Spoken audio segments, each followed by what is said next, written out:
Hello everyone, एक बार फिर से आपका स्वागत है मेरे चैनल स्नेहा हिंदी लर्निंग पर।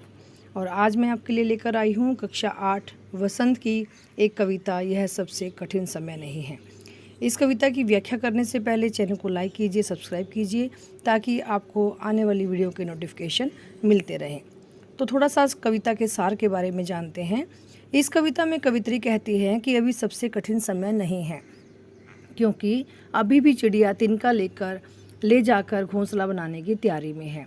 अभी भी झड़ती हुई पत्तियों को संभालने वाला कोई हाथ है और अभी भी लोग एक दूसरे की मदद करने के लिए तैयार हैं। यह कविता एक आशावादी कवित्री ने लिखी है और उन्होंने हमें कठिन समय में भी हार न मानने की सलाह दी है। कवित्री कहती हैं कि अभी भी बूढ़ी नानी की सुनाई कथा आज भी कोई ना कोई सुनाता है कि अंतरिक्ष के पार भी दुनिया है, अतः अभी सबसे कठिन समय नहीं आया है, हमें हार नहीं माननी है। तो आइए करते हैं कविता की व्याख्या। नहीं है यह सबसे कठिन समय नहीं, अभी भी दबा है चिड़ियों की चोंच में तिनका और वह उड़ने की तैयारी में है। अभी भी झड़ती हुई पत्ती थामने को बैठा है हाथ एक, अभी भी भीड़ है स्टेशन पर, अभी भी एक रेलगाड़ी जाती है गंतव्य तक, यहाँ कोई कर रहा होगा प्रतीक्षा। कठिन शब्द देखेंगे। कठिन है यहाँ पर मुश्किल, तिनका लकड़ी का छोटा टुकड़ा, झड़ती गिरना, थामने पकड़ना, रेलगाड़ी ट्रेन, गंतव्य जिस स्थान पर पहुँचना होता है, प्रतीक्षा इंतजार। जया जादवानी जी एक आशावादी लेखिका हैं और आशावादी दृष्टिकोण रखती हैं। अपने जीवन में उनका यह कहना है कि अभी सब कुछ सरल तरीके से हो रहा है, अर्थात अभी कठिन समय नहीं आया है। लेखिका कहती हैं कि अभी भी चिड़िया अपना घोंसला बनाने के लिए प्रयासरत हैं और वह उड़ने की तैयारी में है, अपने क्रियाकलाप करने के लिए अपने घोंसला बनाने की तैयारी में जुटी हुई हैं और उड़ने के लिए भी तैयार हैं। अर्थात हम सब काम सहज और सरल तरीके से कर रहे हैं या हो रहा है। यह नहीं कहा जा सकता कि कठिन समय आ गया है। अभी भी लोग दूसरों की मदद करने के लिए तैयार रहते हैं, अर्थात गिरते हुए पत्तों को भी थामने के लिए कोई ना कोई बैठा है।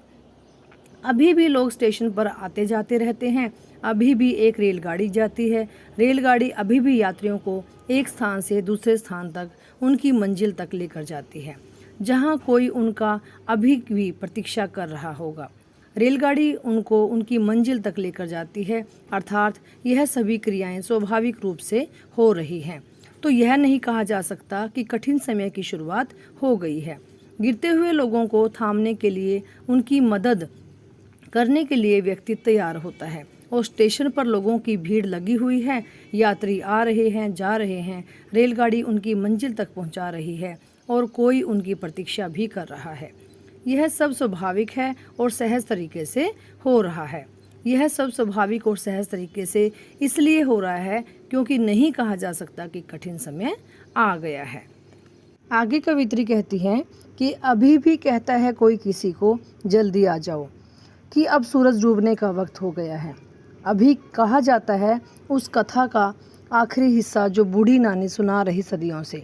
दुनिया के तमाम बच्चों को अभी आती है एक बस अंतरिक्ष के पार की दुनिया से, लाएगी बचे हुए लोगों की खबर।